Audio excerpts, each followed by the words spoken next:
with the Noobcrew. Heidi ho! So we're running a little short this week. Looks like we had a few people not be available due to other stuff coming up, and I don't know about you guys, but family first. That's right. Being what it is. Man, give me 1 second. 1 second. Oh, so now he's gonna leave it up. He's gonna leave it up to me to entertain y'all while he's scratching his ass. I just forgot to grab something. This is just, a week ago. Oh no, 2 or 3 weeks ago. So you know me, you know my story. I'm cheap, right? I don't like spending money on anything. And so I'm going to be honest with you, right? We've been watching HotDog tout those straps forever and ever and ever, right? Yeah, I was always curious about those. Well, and I was too, especially because you get a lot of people that talk about how nice they are. But, the cynical side of me is like, it's a strap, right? So anyway, I finally broke down. They were running a sale on just black ones, right? No print, no nothing fancy. In fact, the only identifying mark they have is there is a little hot dog guy on this little strap here who always gets turned around backwards. You kind of make him out there. I kind of like that being black. Yeah, well, and they were running on sale. I think I got it for like $12 shipped or something, which is a lot less than their normal straps cost because, what they specialize in are the custom straps. You can get your names, and those ones are even more expensive than I'm going to call it the semi-custom, which have like predefined patterns on their website and stuff. But look, let me tell you something. I have the original strap that came with these goggles. Now, mind you, they were used by a prior person, but strap worked perfectly fine, except it always felt like the goggles were just slightly droopy on my face, right? Yeah.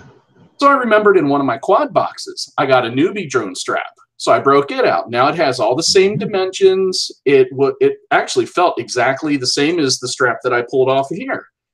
And it did the same thing. So in this guy here, I swapped it out. It fits completely differently. It sounds like a stupid thing, but that extra width allows those goggles to be held so much better. Yeah, model it for us. Model it for us. Can't tell if I'm hitting the mark, but so I just wanted to throw out there because now, of course, it's got the juices turning as far as, getting something a little more customized because that's half the fun, right? Oh, yeah. Anybody who's looking for a great replacement strap, go to HotDog FPV. Another one I actually heard about was the Armington one. Really? Yeah, it was supposed to have like a cushy pad on back or some nonsense. Okay, I'll have to look into that. I haven't seen anything with that. But you know me, I find something I like, and all of a sudden I don't see anything else. Yeah, I know. We don't get any more compare videos. I know.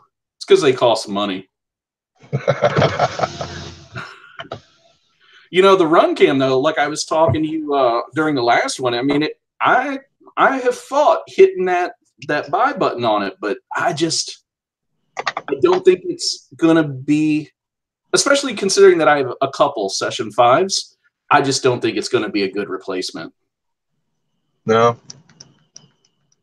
On that level. But then, there was the cost difference too. I mean, you're talking about $100 cam versus a $200 cam. So I guess you don't expect them to be the same, but that's like going backwards.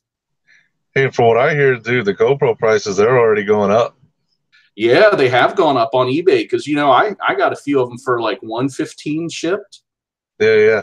And then I was telling people that, and they're like, dude, no, I can't find them that price. And I went back out there like 160, 180. So now that the demand's up.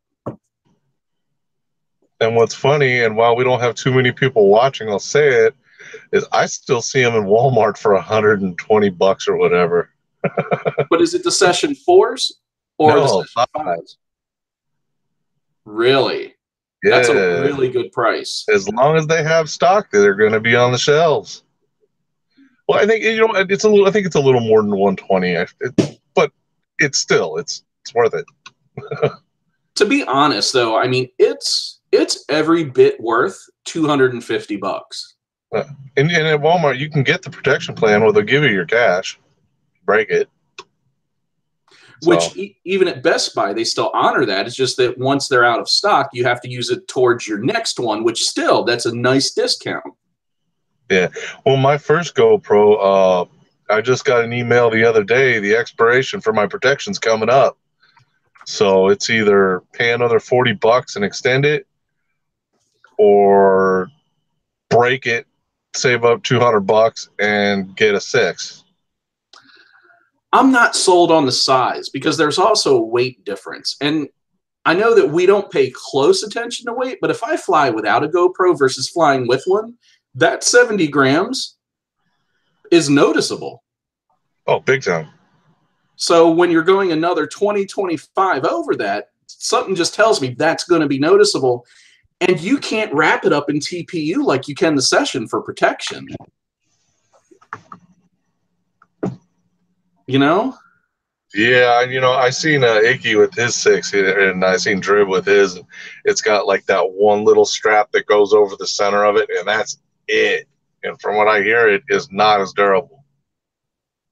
No, and I think a lot of that has to do. Now, I mean, you'll see guys that run around with those couch platforms for their GoPros, like Steel does, and they just wrap a strap around it. Yeah. And they'll break Sessions quick themselves, but not as quick as those 6s. And all I'm getting at is that those TPU holders actually provide quite a bit of protection. Yeah, and if you made one that actually did that for the 6, it would be so freaking heavy. I don't think it'd be worth it. If you actually got one that went all the way around the corners and everything. So, I don't know. And then there's a big weight difference there too, because that TPU is not exactly light. Well, that's what I'm saying. Is all that extra plastic it would take to encircle that thing. Yeah. Well, is what it is. So, the big drama. We got anybody watching yet? Yeah, I mean, we got a handful of people in here. It's all good. Hi, guys. Yeah, I'm keeping an eye on the chat, too. There's been some people going around talking about all the weights. They're hanging right with us, so. Yeah. Well, if you guys got any questions my way, I don't have access to the chat, but if Josh sees something good, I'm sure he'll shout it out. Yeah, that's why I'm, when I'm on the road and I'm in a hotel and we're doing this, I have one tiny little laptop screen that I'm trying to fit everything on. Whereas here I've got 2 nice big 24-inch monitors, so I can see everything. Yeah, and I'm on my phone.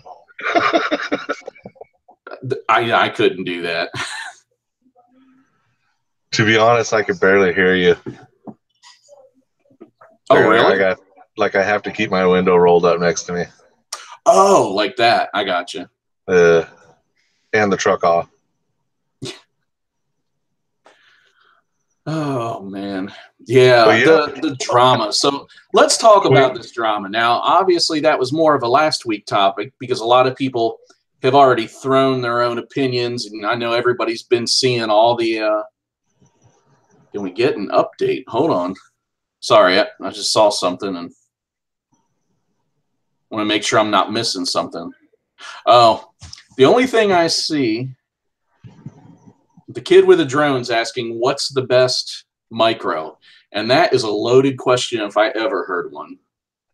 Yeah, I'll be honest, I've never flown anything smaller than a 5-inch. I'm too invested, and usually those micros cost damn near as much as a good cheap quad. Yes, they do. Well, what you find out once you get into them is that there's no difference in the quality of the components, and a motor that's dime sized costs just as much to make as a motor that's quarter sized. Yeah, and I don't know. I don't know if I'm ever going to try it, to be honest. I have had a Battle Axe frame. It's a brushless micro frame that I forget his name, came out with them a while back, and he gave it to me because he had 2 of them and he wasn't going to build it. And yeah, I still have it. I haven't done anything with it. I don't really have plans to be honest. You know, I would like to have a 3-inch, but only because I hear a lot of people, especially with the technology where it's at now and the motor sizes and all that, saying that a 3-inch flies like a 5-inch, with the exception of it lacks a little bit of power that you really only notice when you're trying to do a punch out. Yeah. And, you know, once you start flying proximity and in places, you're not punching out. That's just not something you do anymore, you know? Well, maybe you weren't. It's not something I do a lot of. I don't know if your motors can do that, man. Those things you use. Those little 2207s. Yeah. But no, look, if I'm going to answer this, so I'm going to tell you, based on everything I've seen, I would probably go 3-inch, because if you talk to anybody who has less, they'll tell you there's a big difference in the way they operate. But if you go 3-inch, you can save a lot of weight. And the theory behind that is when less weight crashes, it does a lot less damage. So that's actually the basis that Rotor Riot used when they designed their Acrobrat. And that thing looks pretty cool. I've seen that. They've got is that people are finding them to be a lot more durable because they weigh half as much. And I think that was Omega's intention with that. Yeah, they wanted something that really, it wasn't going to break the bank. It's not like having, you know, a high-end 5-inch, because let's be honest, you can go nuts and spend $25 to $30 on a motor if you really want. The motors they're putting on there are like $20 motors, which it's not something you really want to skimp on, is what I've learned. But the props don't really cost less either, because they're not as popular, so you end up paying a little bit more for them because they're made in smaller runs. But you're not breaking frames and cameras and stuff as much. So that adds up pretty quick. Well, I think that depends on the frame too, because some of those small ones are, some of those 3 inches are like brushless whoop style, like the one I have would be. And the camera's still sitting on top. Unless you got a bar going over it, you're going to be whacking it. You're going to be hitting the antenna, breaking the VTX. It's still going to happen. I mean, well, you're always going to break something, and it's not saying that it's immune, like you can't break it. It's just that it becomes a lot harder, and I think that's where the value lies in something like that. Yeah. What was the kid's name? It was the kid with a drone. He's actually got a drone icon for his I would say that if you're looking at something in the 3-inch range, look at the Baby Hawk R. I've seen it fly in person, and it rips. I mean, it absolutely rips. We saw it down in Texas when we were at Noobapalooza 2. Leprechaud had one. Leprechaud. Leper Messiah. Great song. Did you get a chance to fly it? No, I didn't have a chance to fly it, but man, he was absolutely ripping with that thing. I was really impressed with it. Now, mind you, we didn't do anything like rate swapping or anything, so I really just grabbed his sticks and started flying. But I flew an entire pack. And yeah, of course it doesn't have the power. I would never expect it to have the same power. I mean, those are 2-inch props, so you're even smaller than a 3-inch. Well, I mean, he had the Baby Hawk, not the R, right? Correct. Yeah, the R is supposed to be way more wicked. It is. And then you can do some things with that, too, that will make it even more. But it wasn't lacking for power. It might not have had the abundance or the excess of it, but it was not hurting for it either. Sweet. Well, there you go, kid with a drone. Yeah, for the price, though, the Baby Hawk R I'd say that's way to go. It's a bind and fly, so yeah. Yeah, it's going to cost you just as much, if not more, to build your own. So why not? Mm-hmm. No, absolutely. But on that note, because something, we haven't seen a lot of it with, well, okay. So we have seen a lot of cloning. In fact, that's where this conversation really kicked off 1.5 years, 2 years ago, mostly with the frame manufacturers, right? Because they were spending all this time and money, and, they kept throwing around the R&D that they spend, the R&D, and they're trying to recoup it. And the only person that wasn't preaching that as much was Armatan. But, they offer that warranty, which is worth its weight in gold. That's a lifetime of free carbon. Absolutely. And now this cloning has popped over into more proprietary electronics. And, what happened last week, for anybody who's not sure, you know, TBS, Team Black Sheep, makes the Crossfire modules for, they were intended for long range, but what people are finding is that even if they're not long range flyers, they get better link stability.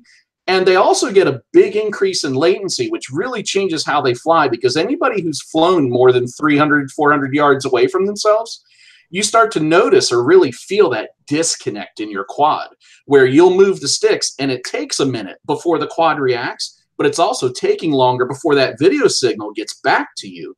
So you get this exponential increase in latency. Now, you're still getting that with the video, but they're noticing that, you know, again, even for the short range stuff, that latency really drops off, and it really kind of reconnects you to your quad over further distances than your standard 25 milliwatt transmission. I have an opinion on that, as I usually do. There's a thing about the human brain. Our brain is designed specifically to deal with latency. So if the latency is not too ridiculously far off, you give it a minute and your brain will adapt to it. Mm-hmm. And it'll be like there's no difference at all. Except for, you know, smashing into a building or not, you know, before you actually, the transmission gets back to you and you can see it. But other than that, your brain will get used to latency. Of course it does. Yeah. But anyways, that's sidetracking. Well, no, not really. I mean, it's along the same lines. I know, different topic, but to expand on that, I actually noticed that. And I'm going to tell you where I noticed it, and all the fanboys are getting ready to get stirred up. You know, just like you, when I started flying, I bought that Wizard RTF, right? Yeah. Which came with the FSI 6 transmitter. Now, well, I didn't get that, but yeah. Oh, okay. Well, I got the full RTF package, and I used that FrSky transmitter for 6 months, 7 months before I moved on to something else. And as soon as I got my Tyrannus, you know, the first thing I realized? All the extra latency in the Tyrannus system. I felt like every time I moved the sticks, it took forever for them to react. So I had to relearn how to fly with a really slow connection. Indeed, indeed. But then your brain got used to it and you were fine. And it was the greatest controller you ever had. That's right. Week and a half later, it didn't matter anymore. That said, sometimes I do still wish I had a little bit of that reactiveness, but I've learned, you know, what I've learned is I start to move and I don't wait for the quad to react. So I'm kind of anticipating that it's going to move. Exactly. Like your brain's automatically doing it. That's right. Yeah. But to get back on, so TBS makes Crossfire. And anybody who has bought anything has seen, yes, Joe Ford says, get the pitchforks. I'm with you, Joey. FrSky, very shortly, I want to say, actually, it wasn't very shortly. It was probably a good, 3 to 6 months. Anyway, they started offering the R9 system, another 900 megahertz offering, but obviously it costs a lot less money. Now, when I say obviously, when you buy something that comes from a big name like RunCam or, you know, Team Black Sheep or any of those big names, right, you pay more for it. We all know that. Even right down to their antennas, right? How much does a Triumph cost? Name one other antenna that costs $20 per antenna. Axie. What? Axie. Oh, you're right. Lumineer's Axie does. It's worth it, though, in my opinion, just for function. So is the TBS. Well, for durability, yeah. Yeah. But in their respective realms. And, you know, we can get into a whole nother discussion, and maybe we should in one of these sessions, about the differences in antennas, because there's a lot of misconception there, too.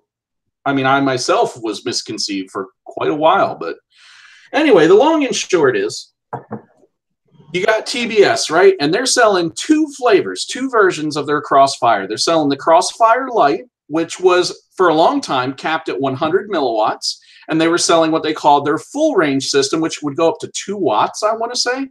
So this thing could really reach out. But two very different offerings. Now, even their light offering, they were selling for $200. for just the module. Now, it might have come with one receiver, and it might have come with a T antenna, but I can remember for a little while when they first launched, it was just the module itself. Okay? Now, we can argue about value all day. We're all going to be in different places with that because value is perceived by the seller. It's also realized by the buyer. You know, that's where you end up finding out what real value is, right? Well, FrSky comes along, and they release their R9, and it is less than half the price. Well, according to, let's call him asshole, I mean, Trappy, yeah, whatever. We'll get into why I said that in a minute. But he basically let out that FrSky is selling those things for cost, or damn near. Because they're making their money on the unit, so they're selling the receivers for next to, you know, what it costs to make plus some pennies. Mm-hmm. And so that's what ticked him off. Actually, so they were willing, and apparently there were, you know, multiple meetings since the R9 launch where they said, well, it's a copycat. They basically tore it open and said they copied us, but they were letting it slide. And they let it slide until FrSky started shipping their T antenna. Well, to be honest, it started long before this, actually. When they came out with the QX7, and what everybody says is that they nerfed. Now you have to actually mod your QX7 to get the capability you need out of that attachment. Yeah, well, if you can run Crossfire even without the mod, but you can't run it full speed, so you still end up with a ton of latency. Yeah. Or you can do the mod, which, to be honest, anybody who just takes their time can do. But yeah, you still have to mod it. And for a while, you had to go to the trouble of making sure you found the right. It was a what do you call it? It flip-flops things. Anyway. An adapter? No. It inverts a signal. Inverter. That's what it was. You can buy an inverter. They were something like 10 cents a piece. And with a couple pieces of small wire and a knife just to cut some traces, you can modify this thing with a full speed inversion and get all that latency out of the system, and it works. But even as much as we love modifying things, we don't like having to do it unnecessarily. Because here's what we know. With the X7, you had to do the mod. With the higher end transmitters, you didn't. Well, I mean, especially with you know, transmitters, you know, because if your body's not grounded, you have a chance of screwing up your whole transmitter, of shorting it out with your own static electricity, for Christ's sake. So, I mean, you know how many people ruin their shit when they tried to do those stupid antenna mods that no one really needed? Yeah, the +5 dBi mod that doesn't change anything. No. My antenna's bigger than yours. Dude, when you start talking about percentages, which is basically everything to deal with these transmitters and receivers, 5 dBi was like less than a 0.5% increase. Whatever. You can go buy the special edition. You don't have to do shit. There you go. Hell, you buy the yeah, correct, because then you get your gimbals too. But anyways, let's get into why I called him an asshole. Now, I actually kind of like Trappy, to be honest with you, and one of the reasons I think is his brash attitude. But it hurts him so much more than it helps. It's just entertaining for me. But he is either a genius or a business idiot. I can't figure out which. Now, either he's trolling the shit out of people, and he's done this before, and that's why he's got this reputation, just to get the name of his company on everybody's lips, which for the past week, that's all anybody's been talking about. Okay? Because what do they say? Bad publicity's better than none. So either he's a genius or he's an idiot, because sending a letter to your vendors, especially because he is a boutique company, he is not a big company. FrSky is a big company. They've been around a while. They have size. They have money.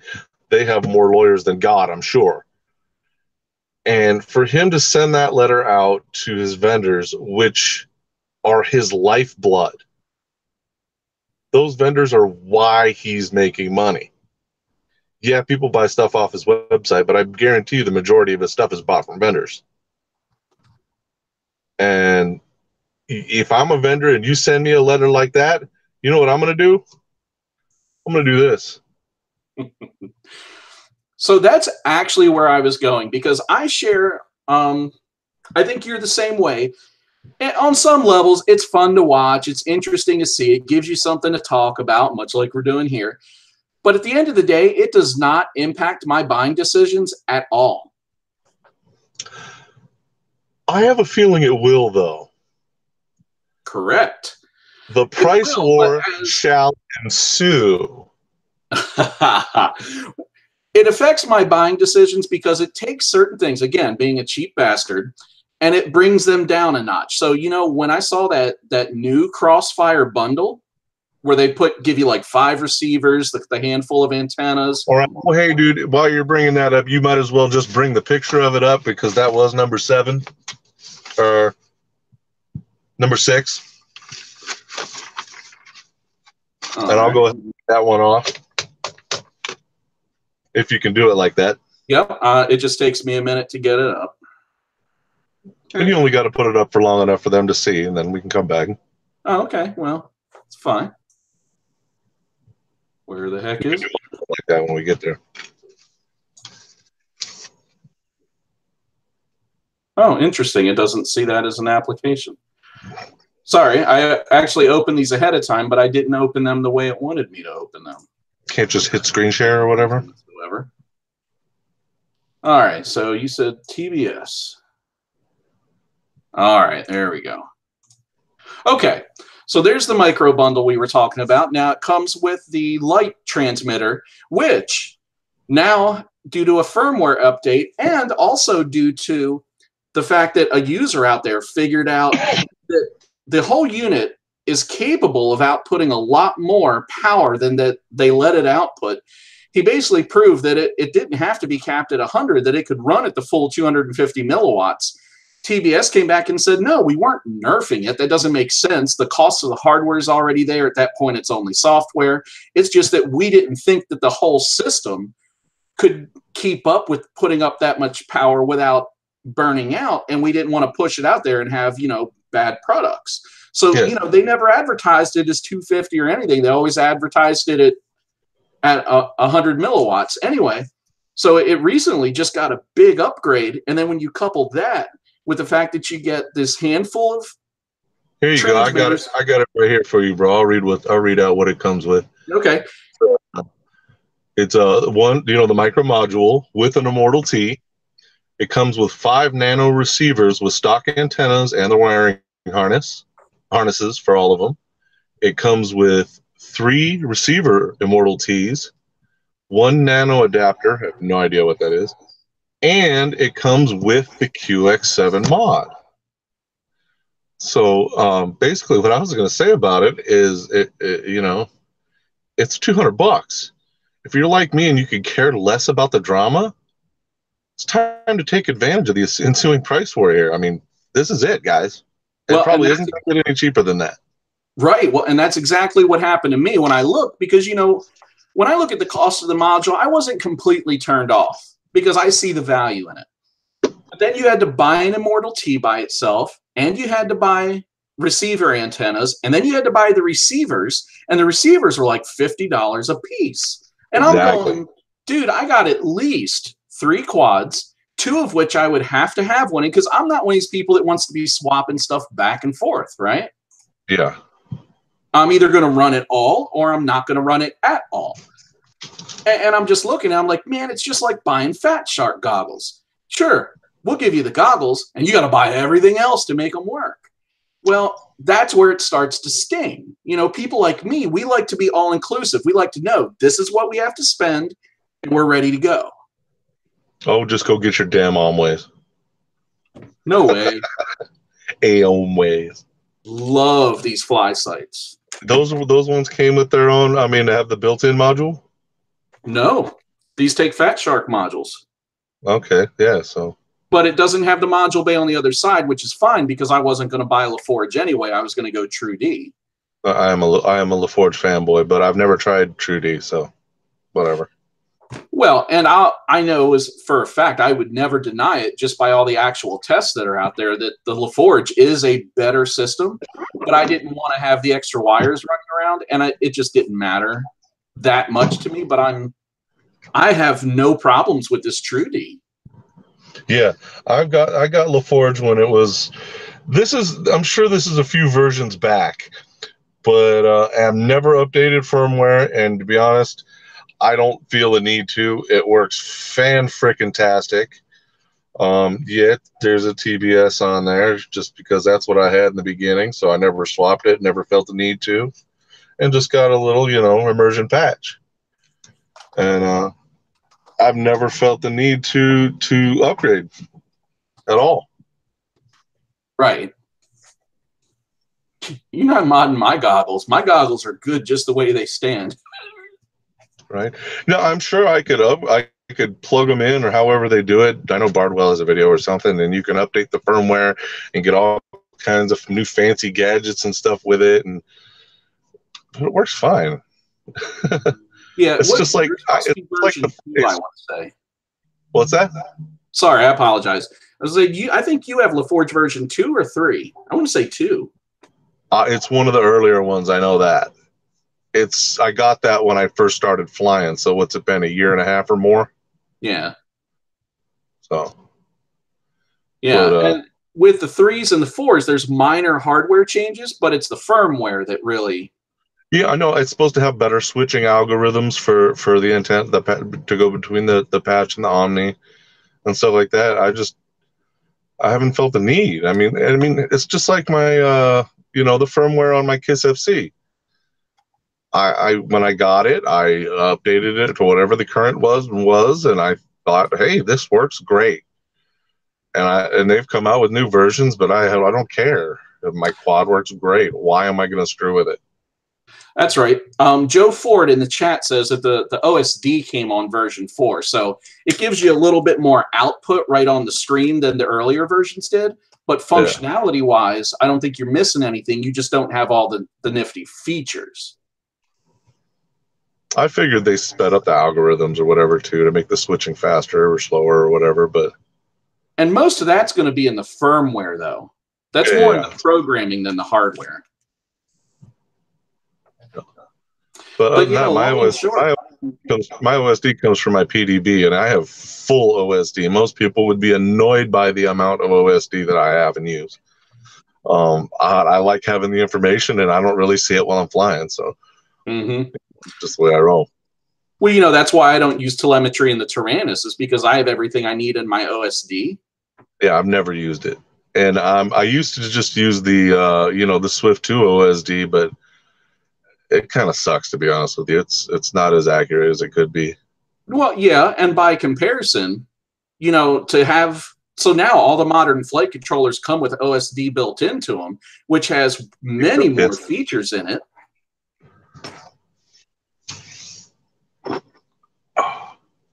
I use the if anybody's curious out there, I use the Maytech Eco PDB with OSD. And if you like more information, that is the way to go. Plus, it is a great PDB. It shows you everything, what your max amps were at the end of the flight, all the stuff that the beta flight stuff shows you. But if you just want to have it on all the time, that's the one to do it for sure. But what about the steel PDB?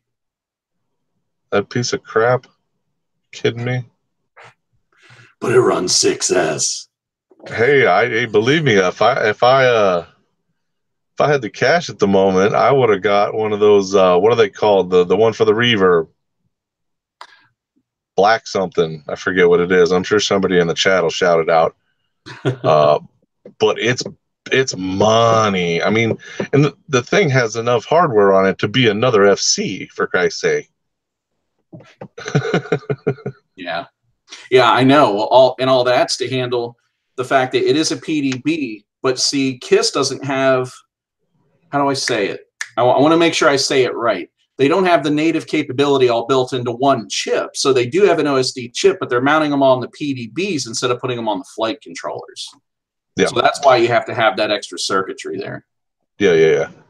And that new one for the they made for the reverb, it works on other frames, but from what I see from it, if you guys are getting into long range and you have KISS or are interested in KISS, that PDB is the way to go because it has the ability to hook up the GPS stuff to it. It's all set up for it already. So that would make it worth the money to get that because I think it's like $60 or something crazy. Nice. I mean, I spent like $12 on my PDB. Come on. PDBs have notoriously over time not been expensive. Yeah.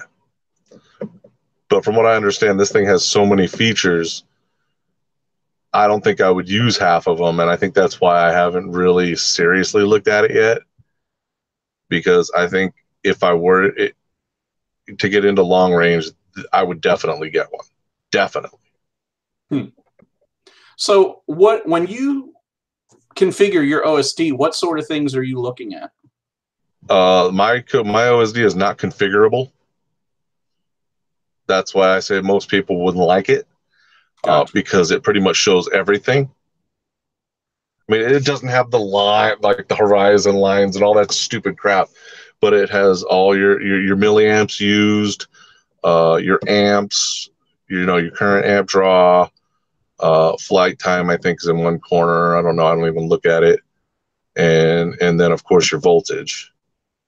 So, I mean, the whole across the bottom of the screen is basically a bunch of information with like one little thing up in the corner. Oh, okay. Yeah. That's why I say most people wouldn't like it. But if you like a lot of information and you don't mind having it on your screen, it's good. It's really good. It's very accurate. Gotcha. Yeah, I'm a little spoiled by Betaflight OSD 1 because it's so easy to configure now. And again, kind of being just a core part of the firmware and now the flight controllers, it's just super easy to turn on. And I don't turn on a lot of it, but I like my little crosshair in the middle. I like my RSSI readout just so I have some visual indicator of my link quality. And then I like my full battery voltage and my just my full battery voltage and my name too.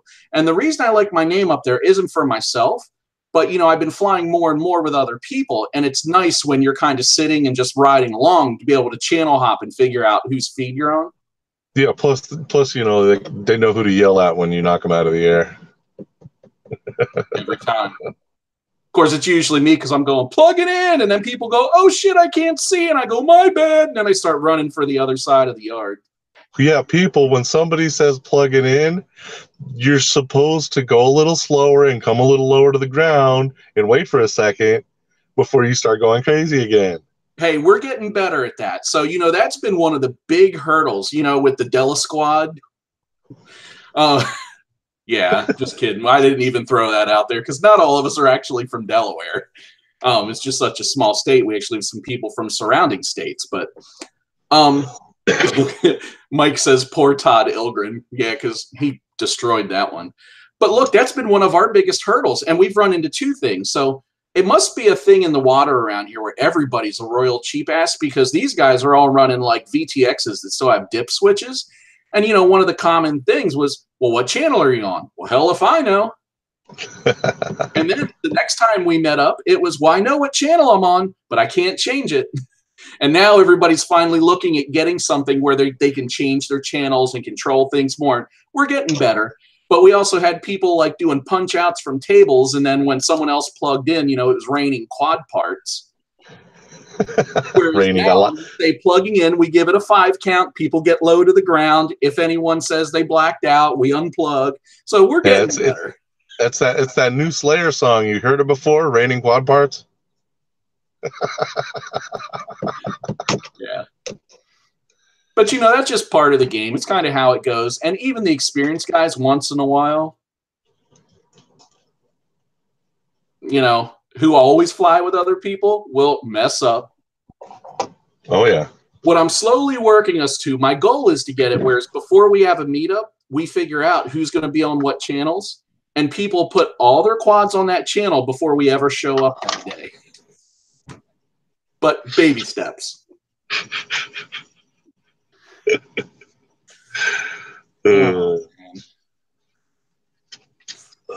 So, Underground FPV recently released their Nirvana. You know, since we were talking about transmitters, they recently released their Nirvana, and it's kind of related to one of those little jabs I was making earlier because it is native FrSky protocol, iBus. Right, I've seen this thing. I have zero interest. I mean, it does look cool. It's got a nice touch screen on it. You know, nice high def touch screen. It looks like, well, I guess what the real excitement about it is the features that are to come on future updates. Because even though they have the clip on there, I do not see that as a pinching at all. Like you have to buy these 3D printed parts to put on those finger holders so it feels right when you're pinching. And I'm a pincher. I'm a pincher / hybrid pincher. I can't do the thumb things. If you're a thumber, that's probably one of the coolest ones you can get that's come out. Yeah, well, a lot of people, you know, when they say that they're a pincher, a lot of people will actually hold the sides of their transmitter like this. Well, I might start out that way, and before long, I'm not holding onto the sides at all, and my hands are all over top the controller, and I'm holding it like an arcade joystick and everything else. Yep. This is me right here. It's, can you see it? Uh-huh. It's on, I don't hold the sides. It's on, I'm on top. Always. Right. And so for me, when I look at these things, I see two problems. The first is, if you look at the weight distribution, give me 1 second. That was the Underground, I think. Underground FPV Nirvana.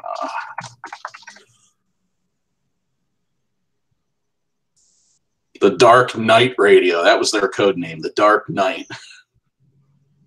All right, here we go. But to be honest, I don't think it's you said on the topics earlier, you know, is it all hype? I don't think it's all hype. I think it's going to be a really good controller. I think it's a really good controller, but I think it tailors itself to the thumber. Yeah, it just ain't for me. Right. Because when I look at this, I see two problems, just at least for myself. The first is that I don't see this being ideal for the way that I pinch, keeping in mind that I don't always grab the sides of the remote. Two, there is nowhere reasonable to mount a lanyard. And because of the way that I hold my controller, I need a lanyard point that's balanced. Yeah, it doesn't have a balancing bar on it. It just has the hole, goes right in between those two power buttons where your cursor is. Right. But if you look at that, in order to make that work right, you'd have to counterbalance the heck out of the back of the handles. That's what I'm thinking. But I just don't see enough room for me to rest my hands because, like, I feel it after after I'm flying for quite a while. I'm finding out that I'm pushing down on my controller like it's a tabletop. Right. Because I can feel the strain on my neck, you know? Right. Now, on the flip side of that, TBS released something which I think inspired the Nirvana, which was the Tango some time ago. And here's a look at the Tango, which is similar, but not the same.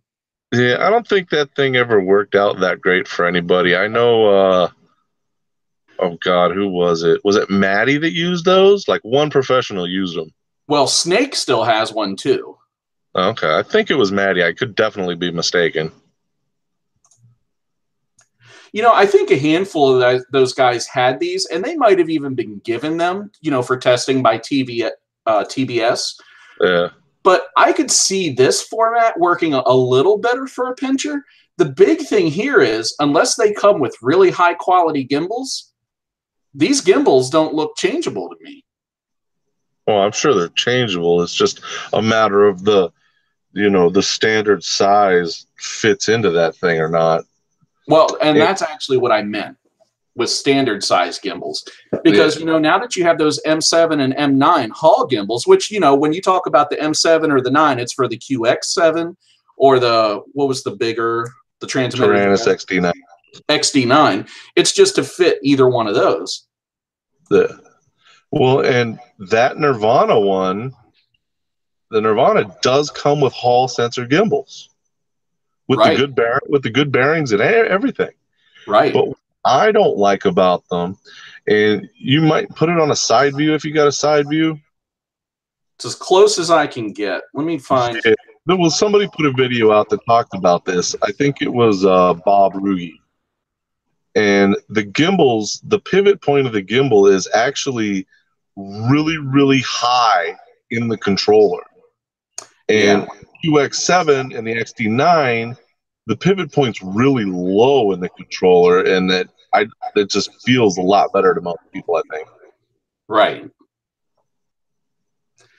Yeah, well, you know, even with my X7, I've talked to you about trying to design some sort of like 3-point harness, because when you have the lanyard that has the single point, the transmitter itself still kind of bounces all over the place. But if I could get a solid 3-point system, it would almost be like a table, and I could hold it any way I want, and it wouldn't be teetering around. They make them. Yeah, I'm getting there. It's not, no, they make them. It's not a 3-point harness, but what it is, instead of hanging off your neck, there's a whole chest thing. It comes from old school when they had the big controllers. And who's the pro in Hollywood always flies that spot with the palm trees?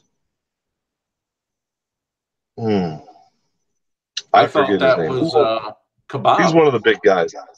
But I think he's the one. He uses one of those. Oh, you mean Konasti? Yeah, I think it was him. Okay.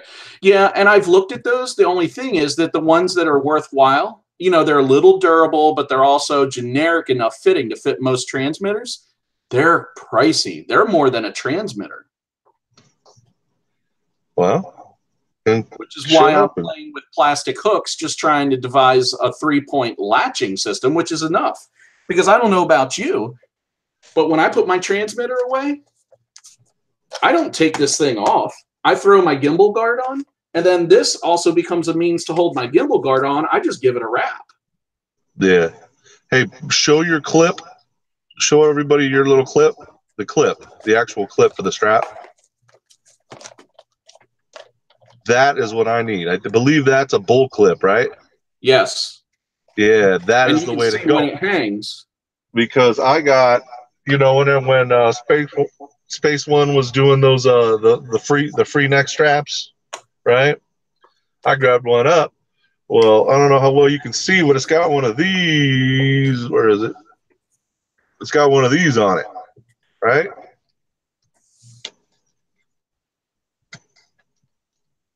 There we go. Where the hell's my camera? There it is. It's got one of these little suckers on it, and this latch gets hit. My controllers hit the ground one time because it came right off me. Really? Yep. So everybody out there, bull clip. That's the way to go. Yeah, I don't know. I do take bull clip. What it's called. But I do take mine off. But it's because it's got the little thingy on there. Yeah. See, and I don't have any of that. Yeah, yours looks a lot more comfortable than mine, though. Well, I went with the saxophone style DJI strap. Somebody was selling them on eBay for like $7. Yeah, looks more comfortable for the neck. I mean, this is your standard size, but it's a real soft material. So anybody that's using a Tyrannus one, those things are uncomfortable. They'll chafe your neck. Yeah. These ones are actually really nice. It's actually very worthwhile. That's one of those things when people talk about the components that you don't want to skimp on, VTXs, goggles, FPV cameras, that in my mind is right up there, especially if you use lanyards, a comfortable lanyard. Absolutely. That's like underwear. I mean, I have my underwear and then complain that it chafes you. You buy the good underwear. Right? I still have my old Tyrannus one, and after using the Space One that's all soft and silky, I mean, it's like wearing silk underwear using that strap. And I misplaced it one day and had to use my Tyrannus one, and I'm just like, oh, I'm such a bitch. Whine, whine, whine. Does your mangina hurt? Right? I had some sand in it. Need a little friction. About ready, bub? All right. Did you have something you wanted to do? I did. I kind of came up with a, get my lighting right here. There we go. Came up with a new segment for the show. I'll try and start doing every show as long as interesting shit happens. I went ahead and the name of it is some shit that probably happened. As Josh gets the screen going there, I'll just get right into it then. Number one, the Ford Motor Company is now using drones to inspect machinery that would normally be done by workers climbing scaffolding up like 40 feet high. You know, very dangerous. A lot of work claims, a lot of stuff. I just thought it was pretty cool. They're flying these things in the building, and they're inspecting whole plants in a day, to where it would take the guy who's building and to breaking down the scaffolding and going, machine would take them like 2 weeks.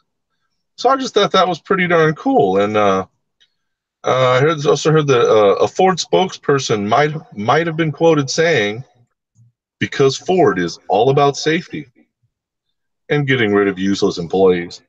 Oh, well, on this note, not to hijack you real quick, but I've also seen them using them now for bridge inspections, those radio tower inspections, and anything else that requires kind of getting into not always the safest places. It removes a lot of time, and it removes all the safety concern. I just thought this was kind of cool because it was indoors, and they got to fire a bunch of employees and save a bunch of money. Go Ford. But somewhere, some drone pilot got hired, so it's a wash. Yeah, you can take down the picture.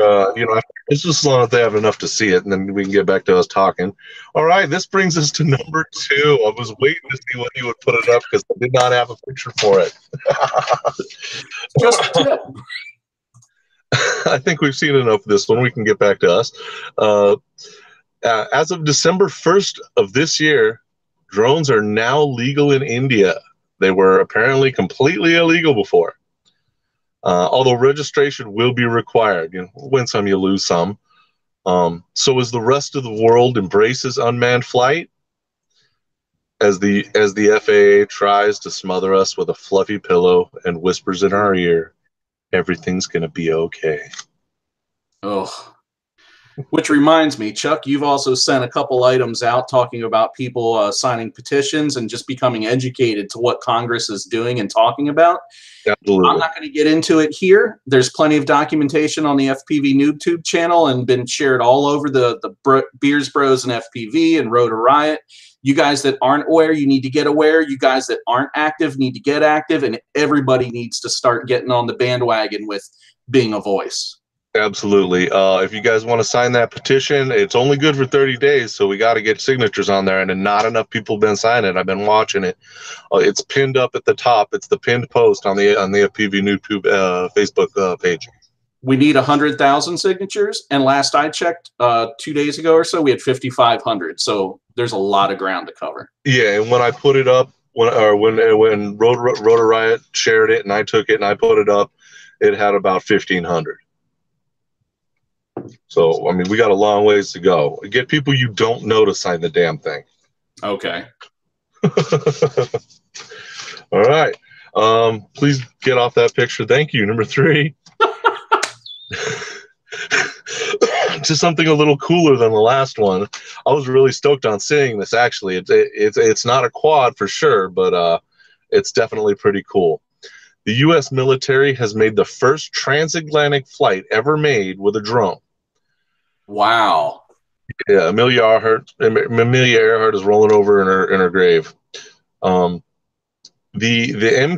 MQ-9B Sky Guardian, love that name, by the way, flew from North Dakota to a base in the United Kingdom. A great feat as the U.S. looks to improve its 90% civilian kill rate with this long-range UAV. Well, when you put it like that. All right, let's move on to number 4. Yep. All right, you guys may be looking at the screen going, what the hell is this? I know Josh was thinking it because I haven't told him what it's about yet. Looks like some jackass riding a kite. That is a kite, and it is carrying a little bundle of burning stuff. Near the Gaza Strip, militants are using kites to carry flames to burn Israeli crops. They have succeeded in destroying over 2,000 acres of precious food. The military is now employing quad enthusiasts to take these kites of death out of the sky by ramming them mid-air with their quads. Yes. Right? So I thought that was just a pretty awesome way to combat it. But just for a second, let's have a moment of silence for all the builds that have paid the ultimate price to protect our Jewish brethren. Yeah, okay, number 5. Well, it's so quiet you could hear a penny drop.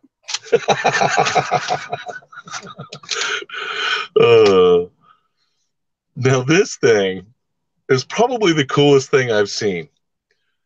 The military of Belarus, it's a small country just west of Poland, has attached a Soviet RPG-26 Algen to an H-style quad to create a devastating weapon of war. Oh my God, where is the video? That shot where I froze it, that little line in front of the smoke is the missile. That thing is firing right there.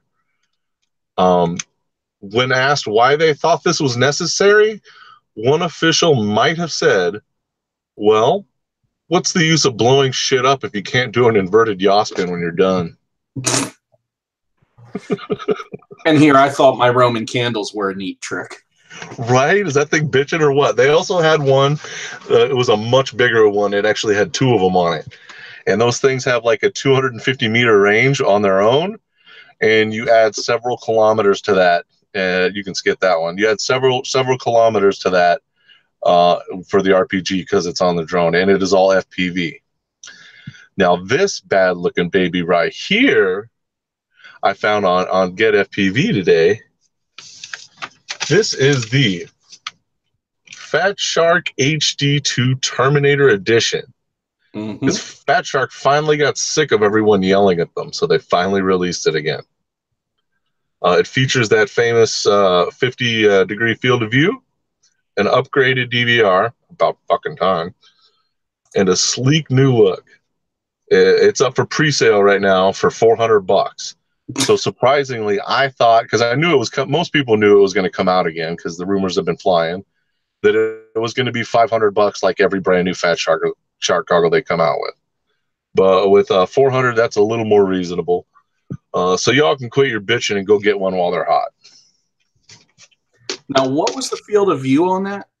50 degrees. Okay, so it's just like those very coveted original HD2s, that first batch that came out. It's the same damn thing that looks nicer with a little chrome and black on it and an upgraded DVR because everybody's been bitching about the DVR forever. So that's all I got. This has been some cool shit that probably happened. I won't question it.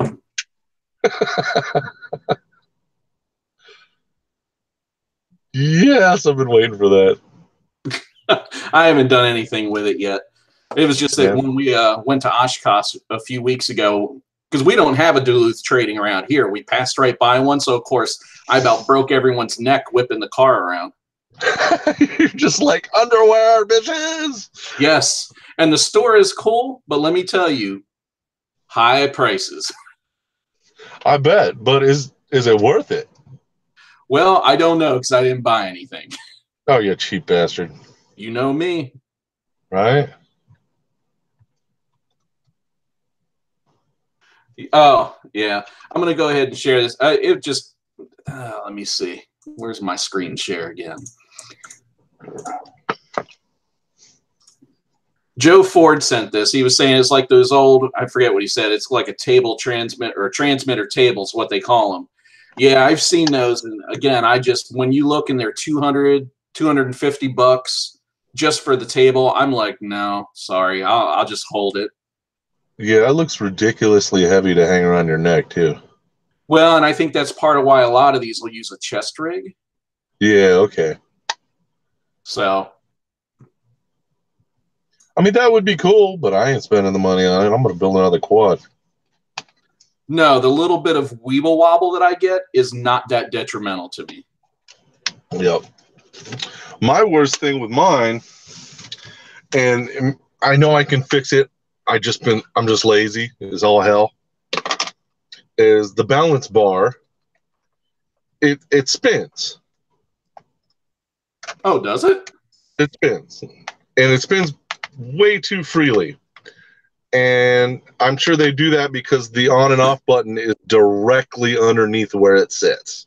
So you can just kind of poop and then turn it on. Right? But all I got to do is open the damn thing up, and I'm sure there's a screw under there.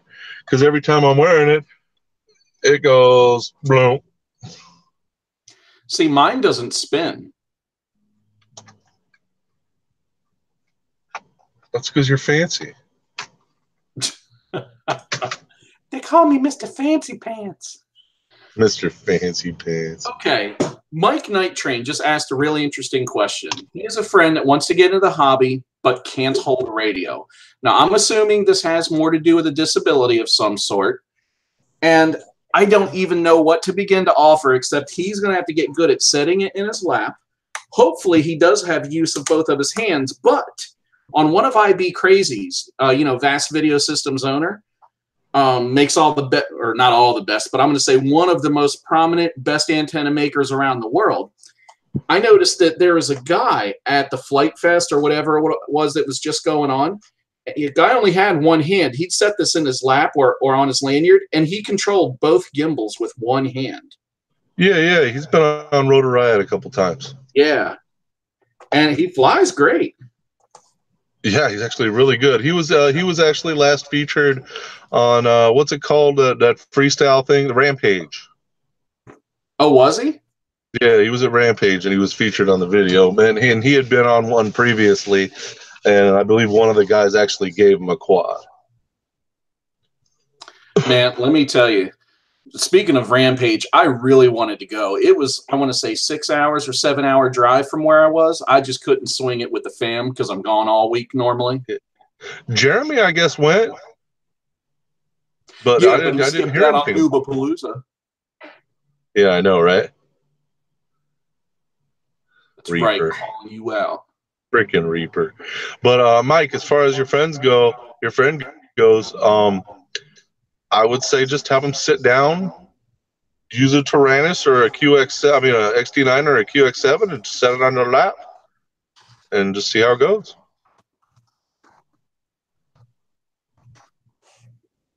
Yeah, no, I agree. It's more of a matter of, when you're faced with challenges like that, it's a matter of how bad do you want to do it, because you'll figure it out. Yeah, I don't know how the hell that dude flies with one hand. I could hardly fly with two. I know. I think the same thing. Absolutely incredible. All right, guys. Well, let's go ahead and wrap up this session of Hump Day. I want to throw out there, if you guys haven't been watching, head on over to my Josh Withrow YouTube channel. I just threw another epic episode of Just the Tip. All these are for you guys that don't know or haven't put it together. There's no fancy intros, no fancy outros. There's no excessive explanation. It is literally just, these are things that I'm going to be throwing up that I found that have helped me, that I think have a lot of value to other people. Maybe they haven't thought about. And so I try to keep the entire thing under 2 minutes, and they move. They put it out there. That's the end. So check it out. There's a playlist. And Chuck, tell us a little bit about Noobcrew. And I'm going to throw out there right before you get going, Joe Ford in chat, I asked you for an interview. You're going to be the next Noobcrew with that footage if I can get you to give me an interview. Oh, yep. He's in the chat right now. He is. Dude, I'm calling you out, bro. You already been pegged, brother. All you got to do is a little 2-minute interview minimum. No, don't let Josh peg you. God forbid. But yeah, bro, you're next, and I'm overdue for one, so we got to get this rolling, brother. But like you said, I am ChuckIt. I also have my own YouTube channel of the same name. It's small but growing, and I'm starting to put some more videos on there. I never really did before because I put everything on the FPV Noobtube until for some reason people actually started subbing me. So I'm like, well, crap, I better start putting videos up. But I'm also the host of the Noobcrew on the FPV Noobtube channel, and we basically highlight the pilots from our community, for our community, by our community, and show you guys this flight footage. I edit it. I throw some damn good music on it, in my opinion. Shut up, Josh. And then we throw it out there for everyone to see. So if you guys want to do it, hit us up in the Facebook group. I'm going to be putting up a post pretty soon, looking for some more pilots. So get ready, fools. Let's rip. So this has been another wonderful hump day. You guys, thanks for joining us. You guys that did stop in. Remember, we are every other Wednesday at 9 p.m. Eastern, 8 p.m. Central, 7 p.m. Mountain, or 6 p.m. Pacific. Thanks a lot, and happy crashing. Chuck it!